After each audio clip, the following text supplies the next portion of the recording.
Recording का कर देता हूँ। ठीक है, today's topic is amalgamation, absorption and reconstruction. What is the meaning of amalgamation and absorption and reconstruction? When two companies are there, one is A and one is B. दो company है, मान लीजिए एक A कंपनी है और एक B company है। दोनों कंपनी आपस में एक होना चाहती है। देखिए यहाँ पर दो कंपनियों के एक होने के तरीके अलग अलग हैं, एक अमलगमेशन और एक एब्जॉर्प्शन बताऊंगा मैं आपको। तो डिफरेंस दोनों में क्या है, तो actually what is the meaning of amalgamation. तो पहले हम अमलगमेशन की बात करते हैं। Example I will explain you.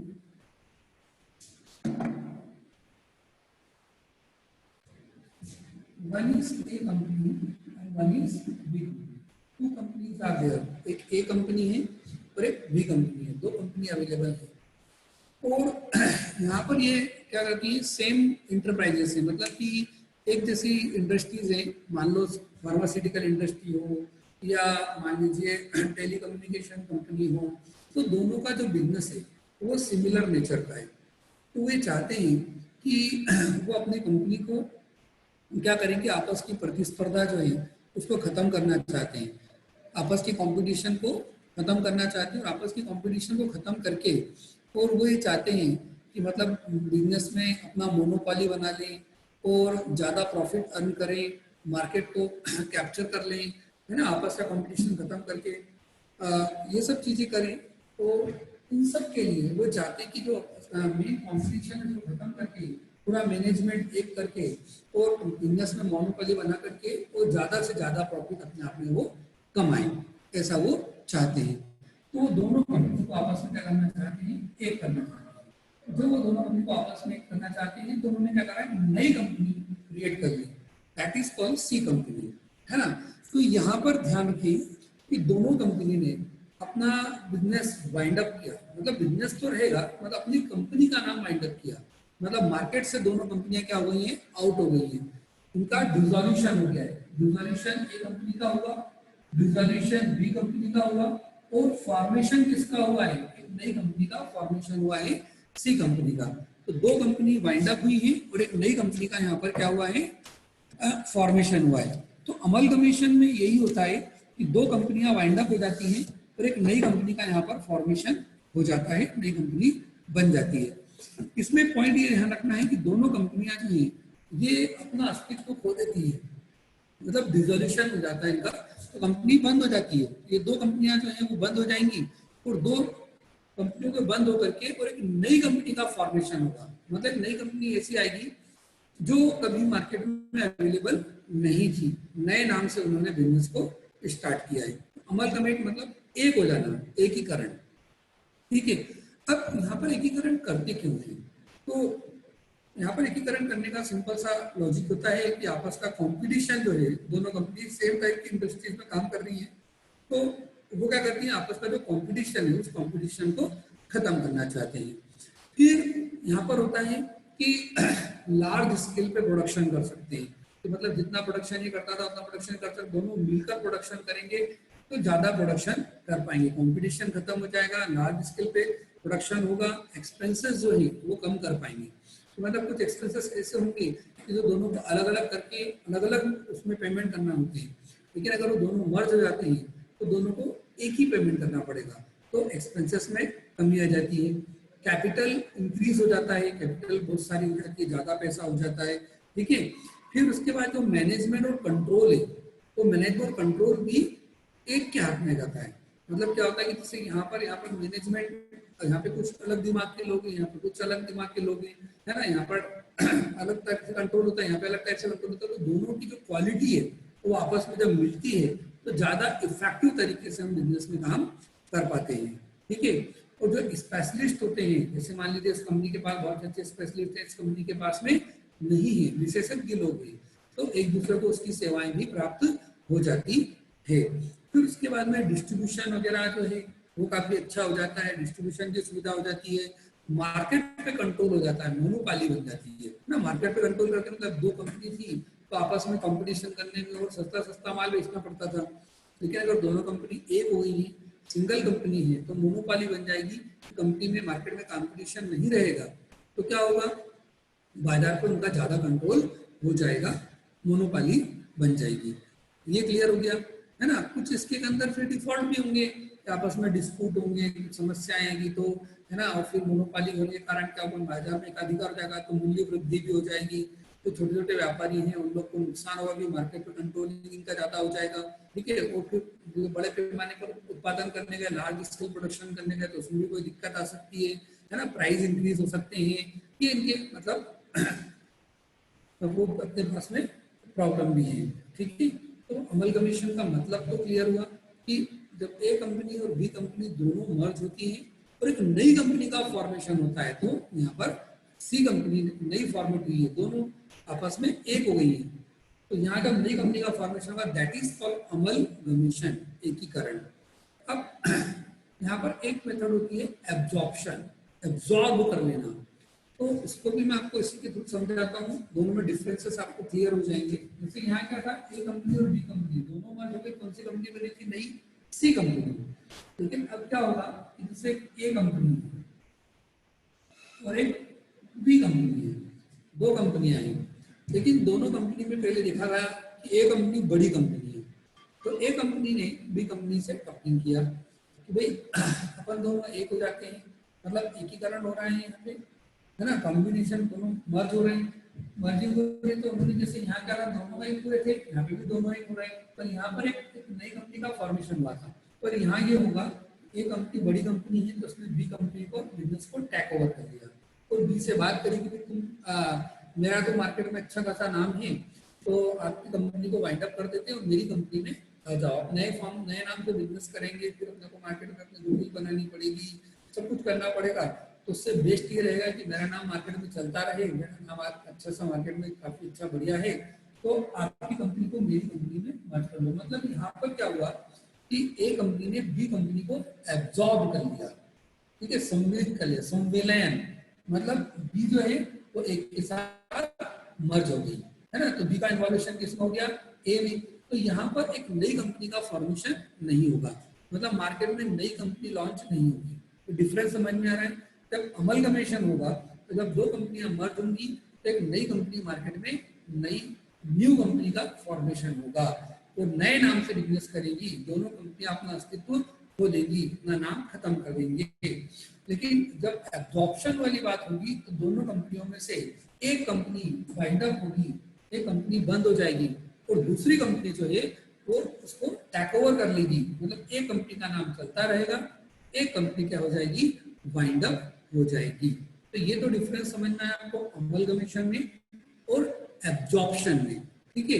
इसके जो एडवांटेजेस हैं, डिसएडवांटेजेस हैं, ड्रॉबैक्स हैं, वो हम थ्योरी में पढ़ते हैं, समझते हैं। जैसे भी आपको मैंने थोड़े बेनिफिट समझाए थे अमलगमेशन के, वैसे ही एब्जॉर्प्शन के भी बेनिफिट है, पर दैट इज ए सिस्टम।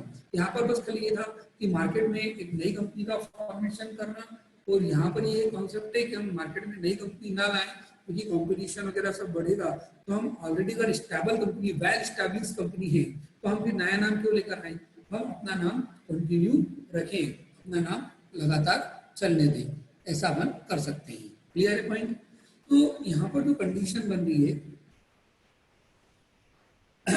तो ये है कि अमलगमेशन का डिफरेंस और एब्जॉर्प्शन का डिफरेंस दोनों आपको क्लियर है।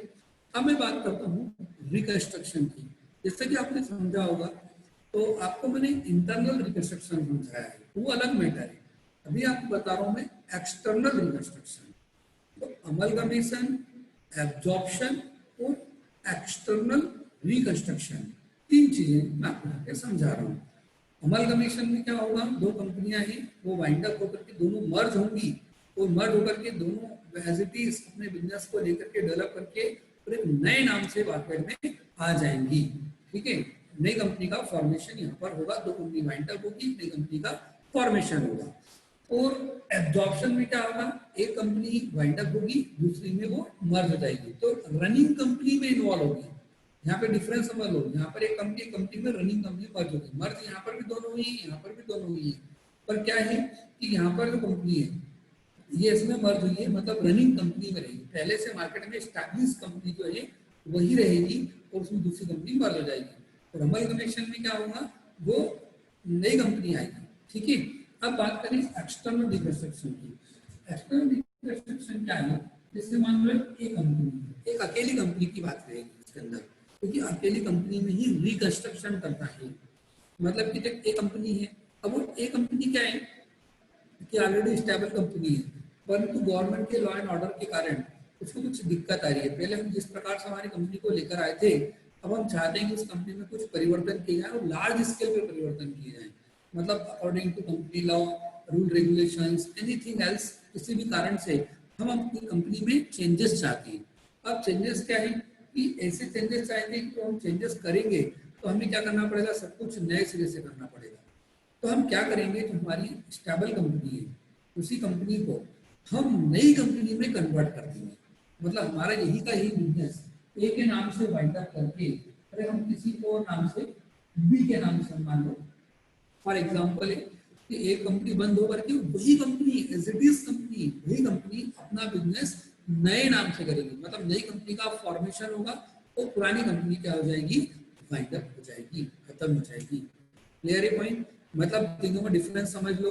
अमलगमेशन में दो कंपनियों को आपस में मर्ज करना है, लेकिन एक नई कंपनी का फॉर्मेशन होगा, वन थिंग। और एब्जॉर्प्शन में क्या होगा, दो कंपनियां स्टेबल रहेंगी, उसमें से एक कंपनी वाइंड अप होकर के दूसरी कंपनी में क्या हो जाएगी, मर्ज हो जाएगी।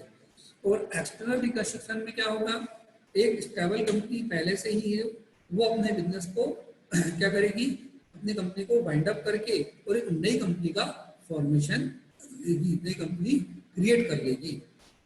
क्लियर है? तीनों में डिफरेंस समझ में आ गया? That is amalgamation, that is absorption and that is external reconstruction, not internal reconstruction. बोले सर फिर एक्सटर्नल में चेंज किया तो इंटरनल में तो चेंज ही करते थे।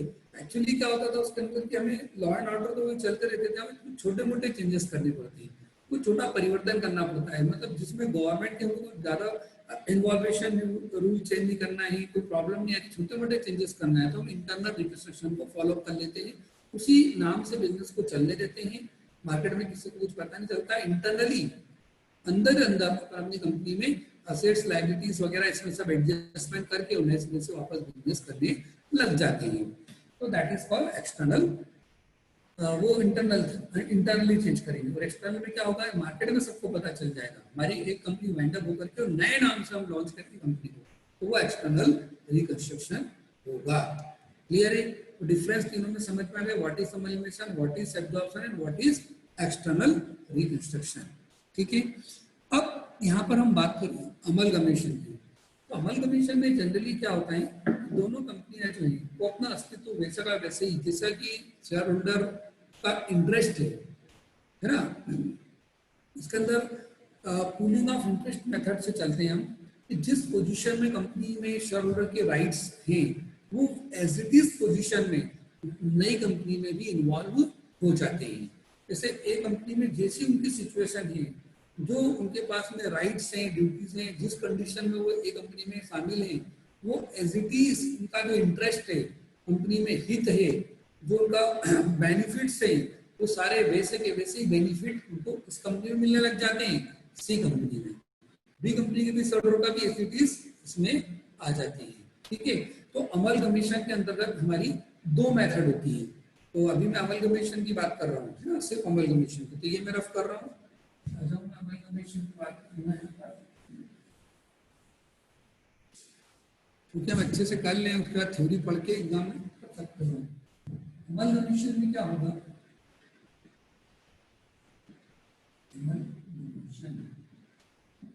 इसमें दो कंपनियां ए और बी आपस में मर्ज होकर के नई कंपनी का फॉर्मेशन करेंगे।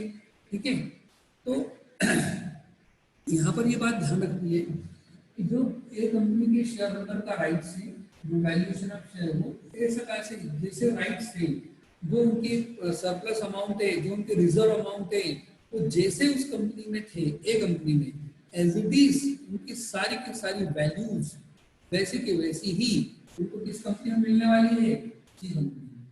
बी कंपनी के जो शेयर होल्डर हैं उनको भी सारे जो बेनिफिट्स है, सारे जो राइट्स है, वो वैसे के वैसे ही किस कंपनी मिलने वाले हैं, सी कंपनी में। सपोज करो कि आपके शेयर्स की वैल्यू अकॉर्डिंग टू मतलब जैसे अपन चले कि आपका शेयर होल्डर के राइट्स हमने वैल्यूएशन ऑफ शेयर टॉपिक हमने पढ़ा है, तो उसके अंदर हमने पढ़ा था कि भाई किसी कंडीशन होती है, उसके अंदर कितनी कैपिटल वैल्यू है, कितना रिजर्व है, कितना सरप्लस है। तो जैसी जैसी पोजीशन आपको एक कंपनी में थी वैसी की वैसी सेम पोजीशन आपको कहाँ मिल जाती है, सी कंपनी में। और बी कंपनी के शेयर को भी कहाँ मिल जाएगी, सी कंपनी में। मतलब इनको कोई चेंजेस नहीं करना है ना। इसके अंदर दो मेथड रहती है, वो ध्यान रखिए, है ना। पूलिंग ऑफ इंटरेस्ट मेथड, ठीक है। कौन सी method, pooling of interest method, मतलब इंटरेस्ट को पूल करना, मतलब खींच कर लाना। तो जो उनका हित था वो वैसा का वैसा ही इसके अंदर आ जाएगा। एक होती है पूलिंग ऑफ इंटरेस्ट मेथड, दूसरी जो होती है परचेस मेथड। कौन सी मेथड होती है, परचेस मेथड। दोनों में चेंजेस क्या है, ये सिर्फ अमलमेशन की बात चल रही है, थोड़ा सा ध्यान रखें। पूलिंग ऑफ इंटरेस्ट मेथड और purchase method, what is the difference in both, दोनों में डिफरेंसेस क्या है। तो पूलिंग ऑफ इंटरेस्ट मेथड के अंतर्गत क्या होगा बेटा, कि जैसे राइट्स, मतलब जो जो जिस नाम से आपका यहाँ पर राइट्स था वो सेम उसी नाम से सी कंपनी में भी आ जाएगा। जितने आपकी कैपिटल थी वही कैपिटल यहाँ भी रहेगी।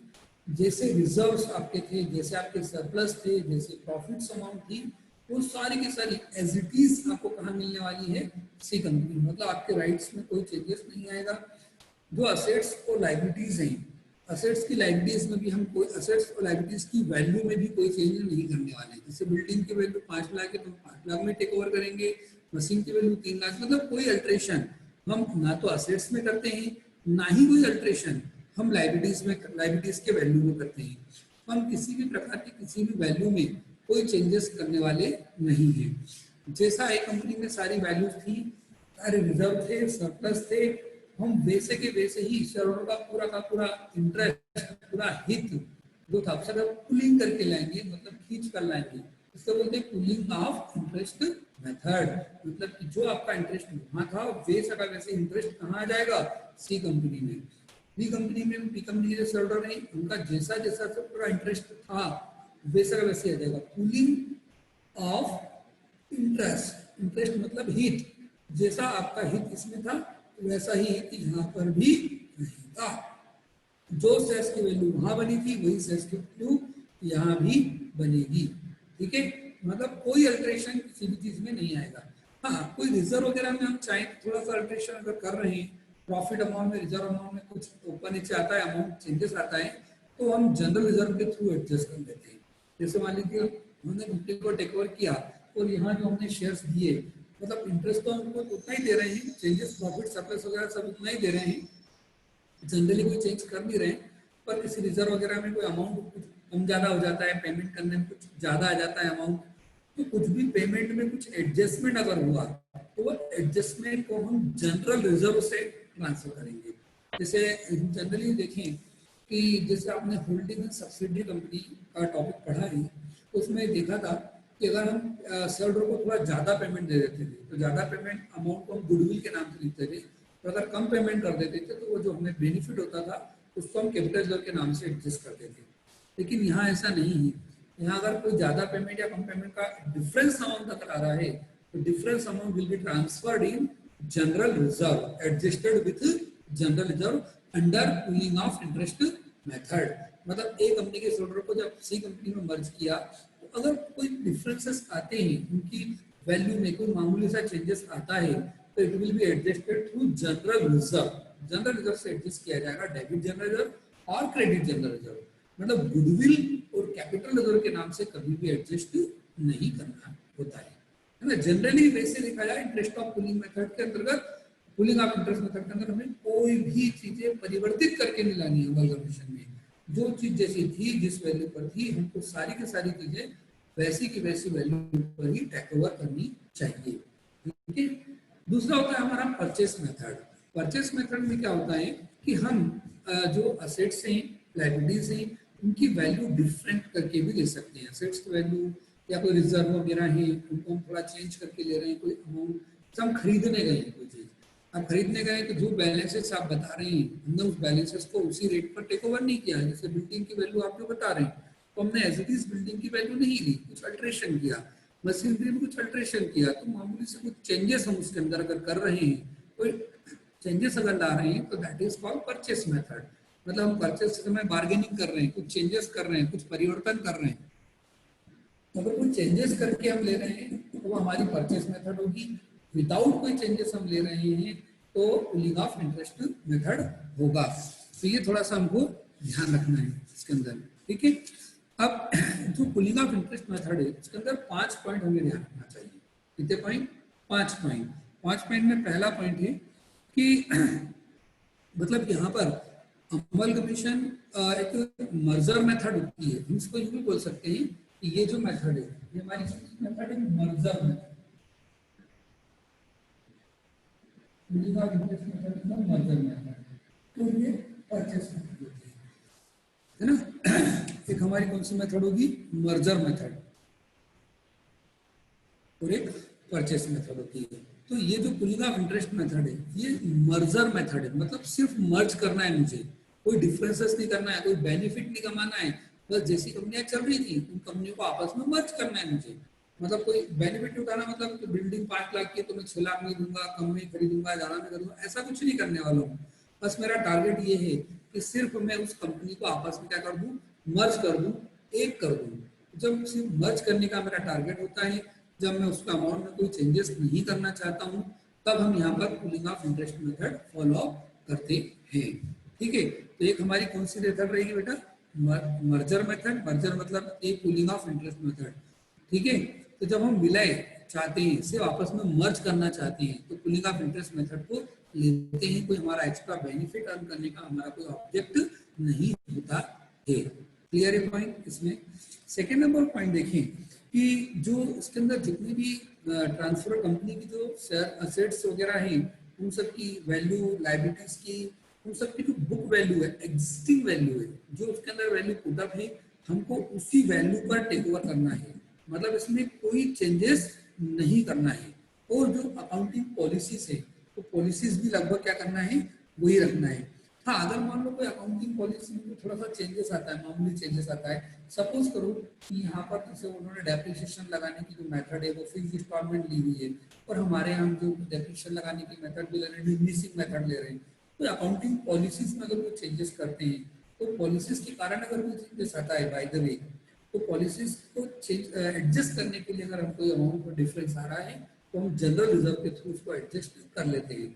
बाकी सारा का सारा इंटरेस्ट जो है वो एज इट इज हम इस कंपनी का इस कंपनी के अंदर रखेंगे, और असेट लायबिलिटीज की वैल्यू में कोई चेंजेस नहीं करेंगे। क्लियर है पॉइंट? जो यहाँ पर डिफरेंट रिजर्व वगैरह होते हैं, रिजर्व, सरप्लस, वो उनकी अपनी स्वतंत्र पहचान होती है। जैसे यहाँ पे लिखा है इन्वेस्टमेंट अलाउंस रिजर्व, तो हम उसी नाम से यहाँ पर भी लेंगे इन्वेस्टमेंट अलाउंस रिजर्व। हमारे पास डेवलपमेंट रिजर्व, तो हम डेवलपमेंट रिजर्व के नाम से ही लेंगे।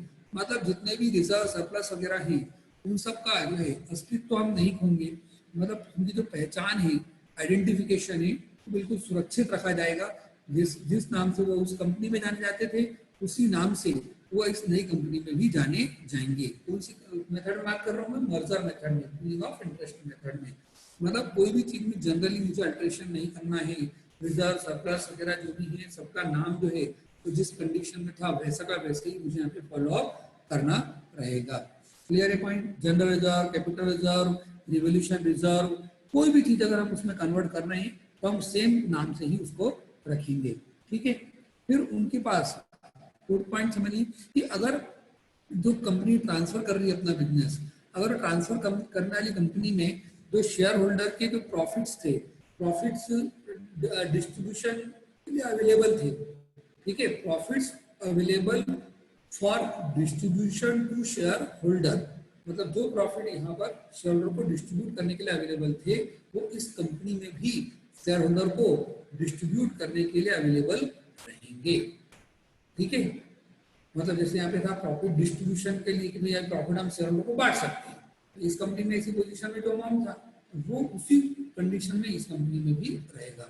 जनरली अगर आप कॉन्सेप्ट पे देखें तो यहाँ पर एक ही बात आ रही है निकल कर कि जो जो चीजें यहाँ पर जिस जिस नाम से, जिस जिस अमाउंट से अवेलेबल थी, जनरली हम इस कंपनी में, नए कंपनी में भी उस अमाउंट का वही नाम रखेंगे अमाउंट भी वही रखेंगे, अल्टरेशन नहीं करेंगे, तो that is called merger method, pooling of interest method. Clear है पॉइंट? मतलब शेयर कैपिटल वगैरह जो भी है वो सब वही रखेंगे। अब यहाँ पे ध्यान रखना कि अगर कोई भी चेंजेस अगर आता है, कोई भी चेंजेस अगर बाय द वे कोई प्लानिंग के कारण किसी कारण से कोई चेंजेस आया है, तो हम कैसे एडजस्ट करेंगे उसको? जनरल रिजर्व से। क्लियर है पॉइंट? ठीक है, प्रॉफिट लॉस का जो अमाउंट था वो प्रॉफिट लॉस के साथ इसको मर्ज करके, मतलब इधर का प्रॉफिट लॉस इधर का प्रॉफिट सब मर्ज करके लिख देंगे।